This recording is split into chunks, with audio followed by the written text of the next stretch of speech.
क्या यह कहना सही होगा कि इस्राएल के प्रधानमंत्री बेंजामिन नेतन्याहू ये नहीं चाहते कि यह युद्ध किसी भी कीमत पर रुके?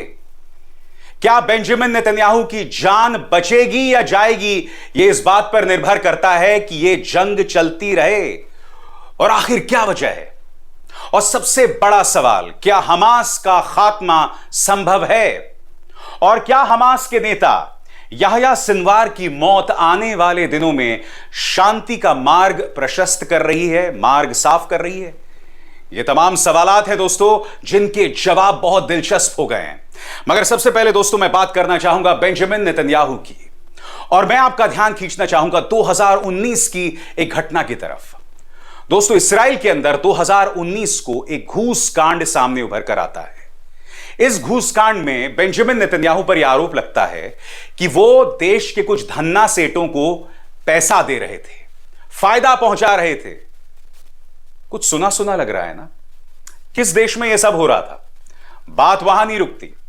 वो पैसा दे रहे थे ताकि मीडिया में उनके हिसाब से खबरें चली, यानी कि बेंजामिन नेतन्याहू कहीं ना कहीं अपने देश में गोदी मीडिया बनाना चाहते थे। बात वहां नहीं रुकती। यह मामला अदालत में जाता है, और अगर इस मामले में बेंजामिन नेतन्याहू दोषी पाए जाते हैं तो उन्हें 5 नहीं 10 साल की सजा मिलेगी। यानी कि अगर यह युद्ध रुक जाता है तो उसका क्या असर पड़ता है दोस्तों? उस युद्ध के रुकने का सीधा असर पड़ेगा कि यह मामला फिर से उग्र हो जाएगा और बेंजामिन नेतन्याहू को जेल जाना पड़ेगा। वो पूरी कोशिश कर रहे थे कि अपने देश के अंदर जो धन्ना सेठ हैं, उद्योगपति हैं, उन्हें अपने पाले में लाया जाए। उन्हें फायदा पहुंचा रहे थे, उन्हें पैसा दे रहे थे ताकि उनके हिसाब से खबरें मीडिया पर चलाई जाएं। और बात वहां नहीं रुकी दोस्तों। सत्ता में आने के 1 साल बाद बेंजामिन नेतन्याहू क्या करते हैं? एक कानून लाते हैं, और इस कानून का मकसद होता है कि न्यायपालिका उनके हिसाब से चले। अगर यह कानून पारित हो जाता तो देश की न्यायपालिका पूरी तरह से बेंजामिन नेतन्याहू की जेब में होती। नतीजा यह होता है दोस्तों कि लोग सड़क पर उतर जाते हैं, इसका विरोध करते हैं। यह सब बतला रहा था कि बेंजामिन नेतन्याहू जबरदस्त दबाव में थे। और फिर 7 अक्टूबर 2023 की तारीख आती है जब हमास करीब 1200 बेकसूर इस्राएली नागरिकों को मौत की घाट उतारता है। और फिर उसके बाद क्या होता है हम सब जानते हैं। बेंजामिन नेतन्याहू इस हमले का बदला तो ले लेते हैं, मगर वो वहां नहीं रुकते हैं। अब तक गजा के अंदर 40,000 लोग मारे जा चुके हैं दोस्तों। कल मैंने गलती से आंकड़ा 20,000 बता दिया था, उसके लिए मैं क्षमा चाहूंगा। यह आंकड़ा 40,000 का है। वो वहां नहीं रुकते, फिर वो लेबनान में प्रवेश करते हैं। वहां अब तक करीब 2,500 लोग मारे जा चुके हैं। अब वो ईरान के साथ युद्ध चाहते हैं, यानी यह व्यक्ति रुकने का नाम नहीं ले रहा। और एक और दिलचस्प बात बताता हूं दोस्तों, याद कीजिए शजारिया में जब इनके घर पर हमला होता है तब क्या होता है? तब बेंजामिन नेतन्याहू का यह बयान आता है सामने। शजारिया में जो हमला हुआ वह हिजबुल्लाह ने किया। जब उनके 3 ड्रोन्स उनके घर की तरफ बढ़ रहे थे, 2 ड्रोन्स को मार गिराया गया। शजारिया में उनका एक घर उस पर आकर गिरता है, वह ड्रोन धमाका होता है। नेतन्याहू अंदर मौजूद नहीं थे। नेतन्याहू का जब बयान आता है तो उस पूरे बयान में एक नहीं करीब आधा दर्जन बार वो ईरान का नाम लेते हैं। ईरान का इससे कोई लेना देना नहीं था।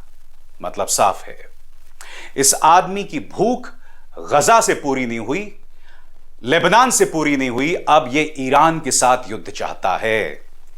ईरान के साथ युद्ध शुरू करने के कई बहाने ढूंढ रहा है। और मैं आपको एक और चीज दिखाता हूं दोस्तों। आपकी स्क्रीन पर यह है मध्य पूर्व की जानकार डायना बुट्टू। डायना बुट्टू अल जजीरा को इंटरव्यू देती हैं और उसमें जो बात कहती है ना, उस पर गौर कीजिएगा, क्योंकि इन्होंने ये जो बात कही है बेंजामिन नेतन्याहू के बारे में, यह भी सुना सुना लगता है। कैसे? आप गौर कीजिए। इसमें डायना कहती हैं, Netanyahu will look for another pretext or for another person to continually go after. That will only breed more insecurity, which is what he wants. He wants to make Israelis believe that they are under a state of siege or war. That's his way of controlling them and staying in power.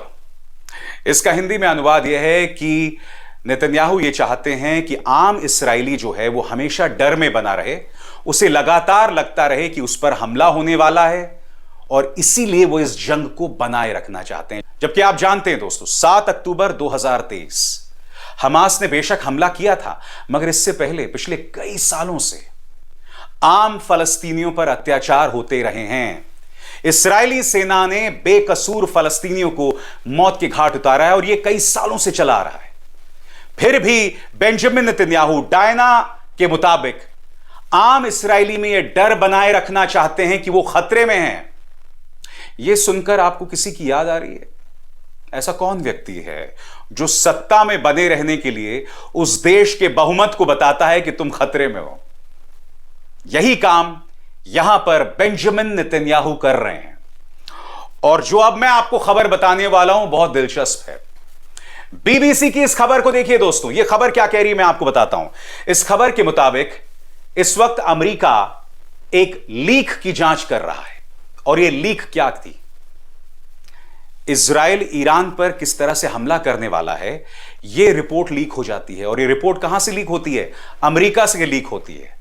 America ने इस leak के जांच के आदेश दे दिए हैं और यह जांच 2 स्तर पर हो रही है। पहला, क्या अमेरिका के अंदर किसी ने इस रिपोर्ट को लीक किया? दूसरा, क्या इसे ईरान ने चुराया?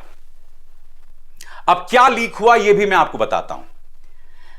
इस्राएल के 2 प्लान लीक हो गए दोस्तों। पहला प्लान, हवा से जमीन में मार करने वाली मिसाइल को ईरान के खिलाफ किस तरह इस्तेमाल किया जाएगा। दूसरा, ड्रोन्स का इस्तेमाल ईरान के खिलाफ किस तरह से किया जाएगा। तमाम जो सैटेलाइट इमेजरी थी, इसको लेकर ये 2 दस्तावेज अमेरिका की तरफ से लीक हो जाते हैं। मैं आपको यह भी याद दिलाना चाहूंगा कि जो बाइडेन ने अपने एक बयान में कहा था कि मैं ईरान के परमाणु और तेल ठिकानों पर हमले का समर्थन नहीं करता। यानी कि बेंजामिन नेतन्याहू को लेकर अमेरिका के अंदर भी एक असहजता है। यह क्या बतला रहा है दोस्तों? यह साफ तौर पर बतला रहा है कि किस तरह से अमेरिका के अंदर एक तबका है जो बेंजामिन नेतन्याहू से सहमत नहीं है। वो भी इस बात पर गौर कर रहा है कि बेंजामिन नेतन्याहू पूरी दुनिया को वर्ल्ड वॉर 3 की तरफ ढकेल रहे हैं। हालांकि अमेरिका इससे नहीं बच सकता। अमेरिका की अपनी भूमिका बहुत शॉकिंग है। तो बात साफ है दोस्तों, अपनी जान बचाने के लिए बेंजामिन नेतन्याहू इस युद्ध को जारी रखना चाहते हैं, मगर यहां वो एक बहुत खतरनाक खेल खेल रहे हैं। और बहुत जरूरी हो जाता है कि हम इस पात्र की भी बात करें। आपके सामने ये हैं याह्या सिनवार। जैसा कि आप जानते हैं कि इन्हें मौत के घाट उतार दिया गया था। अब इनकी मौत के बाद एक चर्चा शुरू हो गई है कि क्या यह हमास का खात्मा है। तो मैं आपके सामने कुछ तर्क रखना चाहूंगा दोस्तों, हमास की स्थापना हुई थी 1987 में और उसके बाद से लेकर अब तक इस्राएल उसके कई बड़े नेताओं को मौत के घाट उतार चुका है, मगर हमास अब तक खत्म नहीं हुआ है। वो कौन कौन से बड़े नेता थे दोस्तों, आपके स्क्रीन पर। सबसे पहले इस तारीख पर गौर कीजिए, 1996 में हमास के एक बहुत बड़े नेता याह्या अय्याश जो कि बॉम्ब मेकर थे, उन्हें मौत के घाट उतार दिया जाता है। इस्राएल का मोसाद उन्हें मार देता है। ये बॉम्ब मेकर थे। एक बहुत बड़ा झटका हमास को, मगर होता नहीं है कुछ। मगर क्या हमास खत्म हो जाता है? नहीं होता। उसके बाद 2004 हमास के 2 बड़े नेताओं की मौत होती है। एक जो संस्थापक थे, दूसरे जो उनके उत्तराधिकारी थे। जी हां, 2004 में पहले मौत होती है अहमद यासीन की और उसके बाद उसी साल मौत हो जाती है अहमद अब्दुल अजीज रंतीसी की। मगर क्या इनकी मौत के बावजूद हमास खत्म हो जाता है? बिल्कुल नहीं। आने वाले दिनों में हमास के कई नेता जो हैं वो मौत के घाट उतार दिए जाते हैं। साले अल अरूरी, मारवान ईसा, इस्माइल हानिया और मोहम्मद देफ। 1987 में हमास की स्थापना हुई थी। इतने सारे नेताओं को इस्राएल ने मौत के घाट उतार दिया, मगर क्या हमास खत्म हुआ? बिल्कुल नहीं। और मैं आपको बतलाता हूं क्यों। इसके लिए आपको कहीं ना कहीं समझना पड़ेगा इस शख्स को जिसका नाम है याह्या सिनवार। कौन है याह्या सिनवार? याह्या सिनवार वो शख्स है दोस्तों जो 2011 में इस्राएल की एक जेल से रिहा होता है। यह व्यक्ति 23 साल तक इस्राएल की जेल में था। 23 साल तक इस्राएल इसे टॉर्चर करता रहा, इसे यातना देता रहा।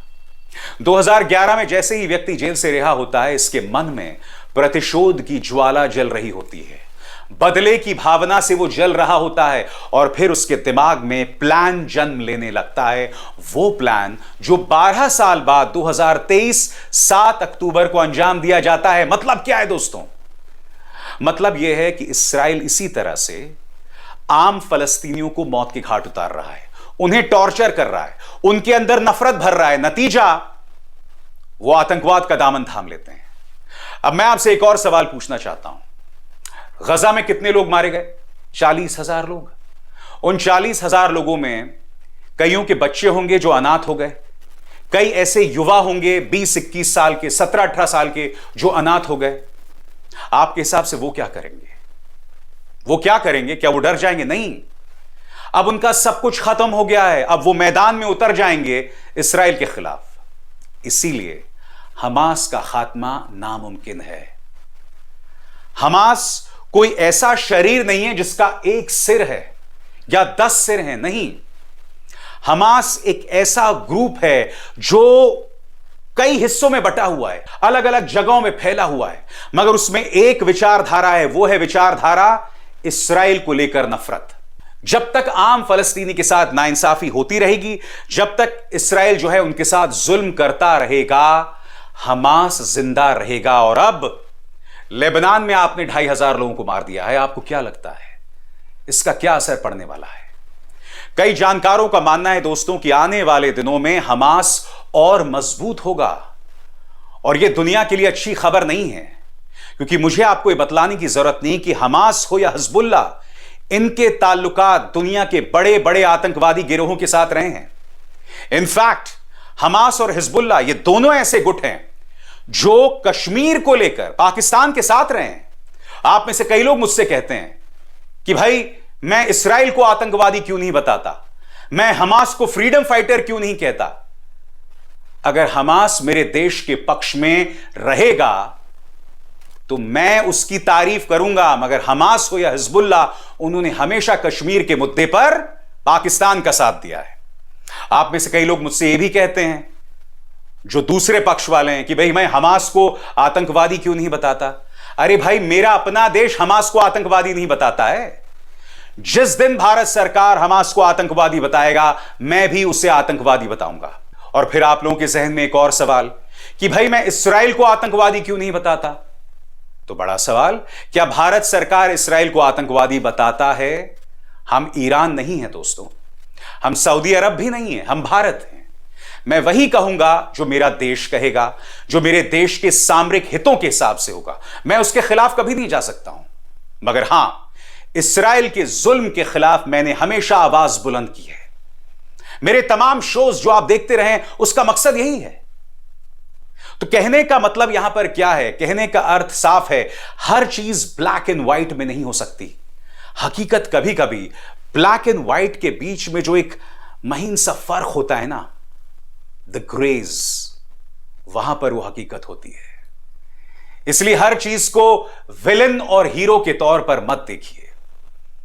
तो जैसे मैंने बताया दोस्तों, हमास का खात्मा नामुमकिन दिखाई देता है, क्योंकि आज आप एक याह्या सिनवार को मारेंगे तो आने वाले दिनों में ऐसे हजारों याह्या सिनवार जन्म लेंगे। यह भी एक हकीकत है। और अब पहले के मुकाबले मध्य पूर्व के देश हमास के साथ या फलस्तीन के साथ और भी ज्यादा उनके साथ खड़े हुए दिखाई दे रहे हैं। सऊदी अरब राहत सामान भेज रहा है लेबनान में, ईरान पहले से ही उनके साथ है। हर गुजरते दिन के साथ हमास और हिजबुल्लाह के साथ दुनिया के बड़े बड़े देश आ रहे हैं। रूस कह चुका है ईरान पर हमला मत करना। चाइना अमेरिका के खिलाफ है। यानी कि न सिर्फ मध्य पूर्व के देश, न सिर्फ सीरिया, सऊदी अरब या फिर ईरान, रूस, चीन, ये तमाम देश भी कहीं ना कहीं हमास और हिजबुल्लाह के साथ दिखाई देंगे। इसीलिए हमास का खात्मा असंभव है। मगर हां, हमें सद्बुद्धि देनी पड़ेगी इस शख्स को जिसका नाम है बेंजामिन नेतन्याहू, जिसने इस जंग को इसलिए जारी कर रखा है क्योंकि अगर यह जंग रुक गई तो यह 10 साल के लिए जेल में जाएगा। इसलिए बहुत जरूरी हो जाता है दोस्तों, इस मामले को समझा जाए कि यह व्यक्ति इस जंग को क्यों जारी रखना चाहता है। अभिसार शर्मा को दीजिए इजाजत। नमस्कार। स्वतंत्र और आजाद पत्रकारिता का समर्थन कीजिए, सच में मेरा साथी बनिए। बहुत आसान है दोस्तों, इस ज्वाइन बटन को दबाइए और आपके सामने आएंगे ये 3 विकल्प, इनमें से एक चुनिए और सच के इस सफर में मेरा साथी बनिए।